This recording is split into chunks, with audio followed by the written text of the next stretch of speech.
FTP நேயர்களுக்கு வணக்கம். இன்று நம்மோடு சிறப்பு நேர்காணலுக்காக இணைந்திருக்கிறார் மூத்த அரசியல் விமர்சகர் ரவீந்திரன் துரைசாமி அவர்கள். சார் வணக்கம். வணக்கம் சார். நீங்க இதுக்கு முன்பாகவே சொல்லியிருக்கீங்க, விஜய் 234 தொகுதிகளிலும் வேட்பாளர் போட மாட்டாங்க.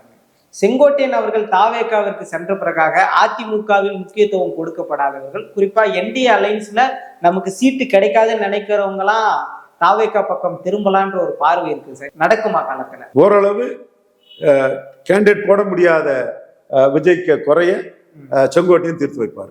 இப்ப கமல்ஹாசனால போட முடியல, சரத்குமாருக்கு 40 கொடுத்தாரு, ஐயா பாரிவேந்தருக்கு 40 கொடுத்தாரு, தினகரனால போட முடியல, தேமுதிகவுக்கு 60 கொடுத்தாரு. இப்படி செங்கோட்டையும் ஏதாவது வேலையில பார்ப்பாரு. விஜய்கிட்ட 50 கேண்டிடேட்டுக்கு மேல இல்ல. என் மனச்சாட்சிப்படி நான் பார்த்த உண்மையின் அடிப்படையில, தரவின் அடிப்படையில சொல்றேன், விஜய்கிட்ட 50 கேண்டிடேட்டுக்கு மேல இல்லவே இல்லை. 50 கேண்டிடேட் மேல இல்ல. ஏன்னா அவருக்கு பிறந்த நாள் கடைசியா கொண்டாடப்படும் போது புஷி ஆனந்த் 234 தொகுதியில் கொண்டாடப்பட்டதுன்னு ஒரு அண்ட புழுகு, சமகாலத்துல வட படிக்கட்டின புழுகு, ஒரு மோசடித்தனமான ஒரு ஸ்டேட்மெண்ட்டை தினத்தந்தியில கொடுத்தாப்புல. நான் தினத்தந்திட்ட கேட்டேன், 234 ஆதாரம் முடியான்னு. அது அவர் சொன்னதை போட்டோம் நாங்க, எங்கிட்ட நீங்க ஆதாரம் கேட்டா எப்படின்னு அவங்க சொல்லிட்டாங்க. அப்ப மீண்டும் ஜானாரங்கசாமிகிட்ட கேட்கிறேன், ஆதவ் அர்ஜுனாட்ட கேட்கிறேன், செங்கோட்டையன்கிட்ட கேட்கிறேன், வேற யாருங்க, வெங்கட்ராமன் நம்ம நண்பர் ஆடிட்டர், அவர் பேரையும் சொல்லிக்குவோம், வெங்கட்ராமன்ட்ட கேட்கிறேன், வேற யாரு, விஜயலட்சுமி அம்மையார்ட்ட கேட்கிறேன், அருண்ராஜிட்ட கேட்கிறேன், இந்த கோயில்பட்டியில் உள்ள ஒரு தேவேந்திர குல வேளாளர், ஒரு பேராசிரியர், ஒரு தம்பி ஒருத்தர், அவர்கிட்டையும் கேட்கிறேன். இப்படி எல்லா தாவேகா நிர்வாகிகள்ட்டையும் கேட்கிறேன். ஏன் லைலா மணிகிட்டையும் கேட்டுருமா, அந்த தம்பி நமக்கு என்ன இது பண்ணா, ஒரு அட்டோர்னி பிரிவு சகோதர மாதிரி தெரியுது, அந்த தம்பிக்கு ஒரு முக்கியத்துவத்தை கொடுத்துருமா, லைலா மணி தம்பிகிட்ட கேட்கிறேன், வேற யார்கிட்ட கேட்கிறேன், ராஜ்மோகன்கிட்ட கேட்கிறேன், வேற யாரு பேரை சொன்னா அவங்களுக்கு முக்கியத்துவம் தானே. நீங்க சொன்னா முக்கியத்துவம். வீர விக்னேஷ் யாதவ் நம்மளால வளர்ந்த பையன், நன்றி உணர்வுக்கு எடுத்துக்காட்டான பையன், அந்த பையன்கிட்ட கேட்கிறேன், வேற யார சொல்ல. இப்படி யாராவது 234 தொகுதியில விஜய்க்கு பிறந்தநாள் அன்னதானம் வழங்கப்பட்டதுன்னு ஆதாரம் தர முடியுமா? தந்தா நான் என்னோட கருத்தை பின்வாங்கிக்கிறேன். 50 கேண்டிடேட் மேல உங்கள்கிட்ட கிடையாது. 234 தொகுதியில அன்னதானம் நடக்கல, 34 பேர் தான் தமிழ்நாட்டுல போட்டான். நீ பம்பாட் பண்ற, தினத்தந்தில 8 காலம், தினமலர்ல 8 காலம் எல்லாம் போடுற, களம் இல்ல, ஆள் இல்ல உனக்கு. அப்போ அதை நிவர்த்தி பண்ணதுக்கு செங்கோட்டையன் ஓரளவு உதவலாம். செங்கோட்டையன் ஒரு 20-25 கேண்டிடேட் கொண்டு வந்துருவாரா? அதுக்கு மேல செங்கோட்டையால கொண்டு வந்துட முடியுமா? 234லயும் செங்கோட்டையனுக்கு இன்ஃப்ளூயன்ஸ் இல்லையா சார்? இல்ல, 234 செங்கோட்டையன் கேண்டிடேட் கொண்டு வந்துட மாட்டாரு. ஒரு 20-25 கொண்டு வருவாரு செங்கோட்டையனால. மீதி அப்போ மீதி இன்னும் எக்கச்சக்க இது வேக்கண்டா இருக்குது. இவரு ரங்கராஜ் பாண்டே, கருத்து கணிப்பு சகோதரர்கள் எல்லாத்துக்குமே சொல்றேன், பிரசாந்த் கிஷோருக்கு 23 விழுக்காடு சொன்னாங்க. அவரால் 243க்கு பாதி தான் போட முடிஞ்சது. அப்புறம் சுயேட்சையில கேண்டிடேட் அடாப்ட் பண்ணிட்டாரு. அதுக்கடையில பாஜக காரன் ஒரு ராஜ்புட்டு, ஒரு பூமிகாரு, ஒரு ஒரு பனி, அப்பர் பனியா ஷான்னு 3 வரை வரைக்கும் வாங்கிட்டு போயிட்டான். நம்ம விட்டு பாதிக்க முடியும். ஸோ 234 போடுறதுங்கிறது சாதாரண விஷயம் இல்லை. அது சீமானால சாத்தியப்படுது. 24 மணி நேரம் அரசியல் பண்றாப்புல, எல்லா மக்கள்கிட்டையும் பழகிறாப்புல. அது 117 பெண்களை இன்டர்வியூ பண்ணி அது தகுதியானவங்க, திறமையானவங்க போடுறதுன்னா சாதாரண விஷயம் இல்லை. இதே ஜாங்கிபாத் ஸ்ரீராமும் ரங்கராஜ் பாண்டேயும் கில்லிங் இன் சைலன்ஸ் பண்ணி ஏதோ ஒரு கொமட்டல்ல, ஒரு புழுக்கத்துல சொல்ல மாட்டாங்க. அதுக்காக நம்ம உண்மையை நம்ம உண்மையை நம்ம மறைக்காம சொல்லணும் இல்லை. அந்த வகையில தான் சொல்றேன், விஜய் 214 போட்டுக்கிட மாட்டாரு. செங்கோட்டையன் அந்த விஜய்க்கு வீக்னஸ் ஓரளவு குறைப்பாரு.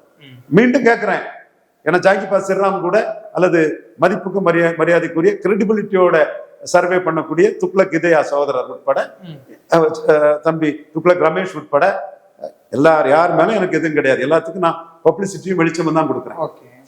என்னோட சகோதரர்கள், மதிப்புக்கு மரியாதைக்குரியவர்கள். 214 தொகுதியிலையும் விஜய்க்கு பிறந்த நாள் கொண்டாடப்பட்டது, அன்னதானம் வழங்கப்பட்டதுன்னு புஷி ஆனந்த் சொல்றது உண்மைன்னு நிரூபிச்சிருங்க. நான் என் கருத்தை பின்வாங்கிறேன். கிடையவே கிடையாது. 35 இடங்கள்ல அன்னதானம் போட்டுக்கிட்டு மோசடியா 214ன்னு தினத்தந்தியில பலகீனமானவங்களை பிடிச்சி புஷி ஆனந்த் ரிலீஸ் பண்ணிட்டாரு. நான் ஒருத்தன் தான் எதிர்த்து கேட்கிறேன், ஆதாரம் குடியா? இல்ல, 214 கேண்டிடேட் கிடையாது அவங்களுக்கு. ஆனா அது ஜூன் மாதம் சார், இது டிசம்பர், இதுக்குள்ள மாறி இருக்கலாம். அதான் இது 60 சீட்டு தேமுதிக கொடுத்த மாதிரி, 40 சீட்டு சரத்குமார் கொடுத்த மாதிரி, இந்த மாதிரி தான் ஏதாவது பண்ணணும். ஒரு தனியார் தொலைக்காட்சியில ஆதவ அர்ஜுனா ஒரு பேட்டி கொடுத்தாரு. கிட்டத்தட்ட 28 வாக்கு சதவீதம் வந்து நாங்க பெற்றோம். அதாங்க 23% பிரசாந்த் கிஷோருக்கு இருந்தது. ஓகே. அது 3 எடுத்தாங்க. 28ன்னா ஒரு 4 எடுப்பாங்க களத்துல.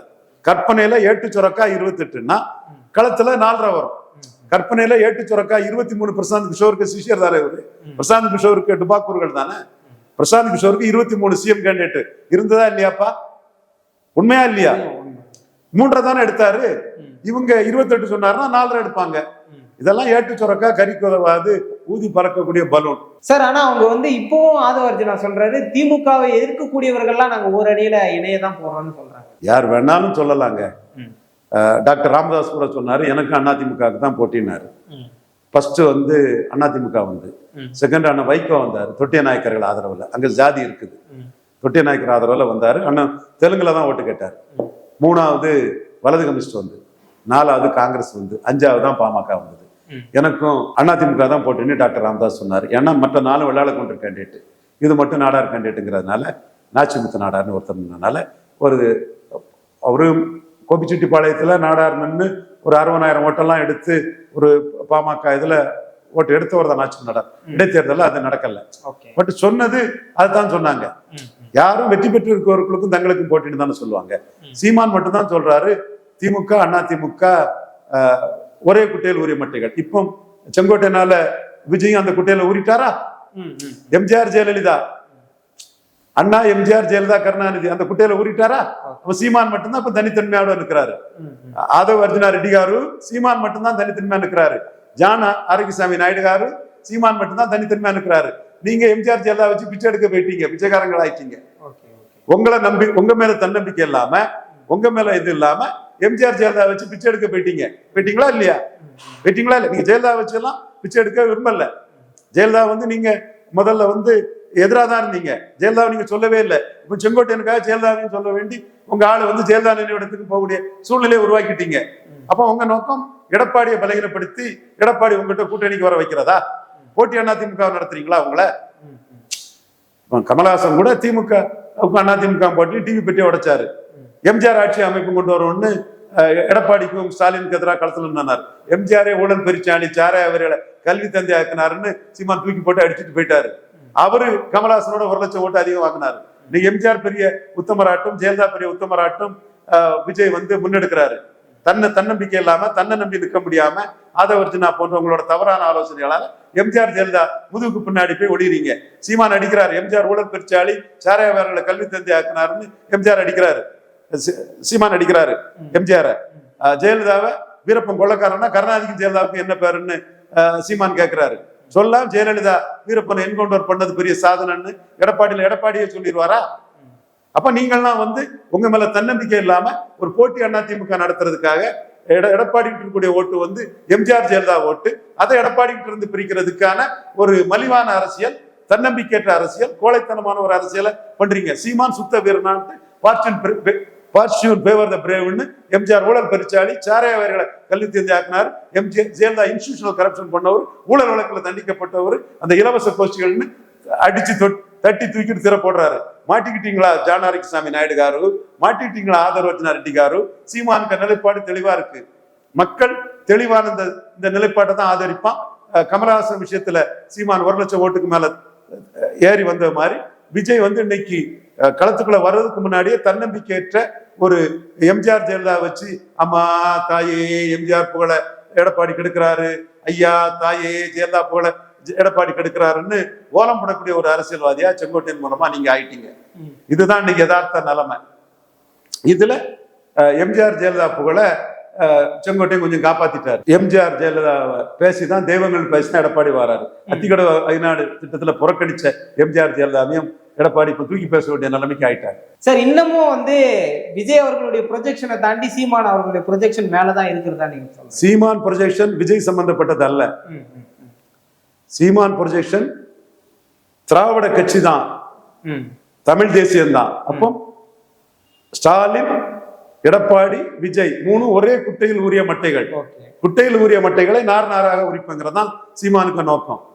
பறையர் தேவேந்திர குல வேளாளருக்கு 5 விழுக்காடு உயர்த்தி கொடுக்கறதுக்கு 3 பேரும் தயாரா இல்ல. மேல்பாதி மங்கலம் ஆலய நுழைவுக்கு யாராவது தயாரா இல்ல. டாஸ்மார்க் வேண்டாம், பிராண்டி விஸ்கி வேண்டாம், பனம்பால் தென்னம்பால் யாராவது தயாரா? இல்ல. அப்போ சீமான் வந்து தனித்தன்மையோட மற்ற 3 வரும் ஓடுற வெள்ளத்துல ஓடக்கூடிய ஒரு சூழ்நிலையில எதிர்நீச்சல் போடக்கூடிய ஒருத்தராட்டு சீமான் களத்துக்குள்ள நிற்கிறாரு. இப்படிதான் கமலஹாசனை, எம்ஜிஆர் ஊழல் பெருச்சாளின்னு கமலஹாசன் எதிர்கொள்வதற்காக எம்ஜிஆரே அடிச்சு சீமான் போல்டா நின்னாரு. அதே மாதிரி விஜய எதிர்கொள்வதற்கு ஜெயலலிதாவையும் எம்ஜிஆரையும், ஆதவர்ஜுனா ரெட்டிகார எதிர்கொள்வதற்கு அண்ணாவையும் அடிச்சு சீமான் வந்து மேல எழுப்பி போறாரு. அதே வேளையில 5 கைகோளர் கேண்டிடேட்டை வந்து அவரு ஜெயங்கொண்டா, திருத்தணி, திருச்செங்கோடு, கரூர், ஈரோடு கிழக்கு போன்ற பல இடங்கள்ல 5க்கும் மேற்பட்ட செங்குந்தர் கேண்டிடேட் அவர் நிறுத்துறாரு. அது தமிழர் அடையாளமா வேலுப்பிள்ளை பிரபாகரனை ஏற்றுக்கொண்ட செங்குந்தர்களை நிறுத்துறாரு சோசியல் இன்ஜினியரிங்காக. நிச்சயமா சார், பல்வேறு விஷயங்கள் பேசணும், தொடர்ந்து பேசணும் சார். நன்றி. சார்.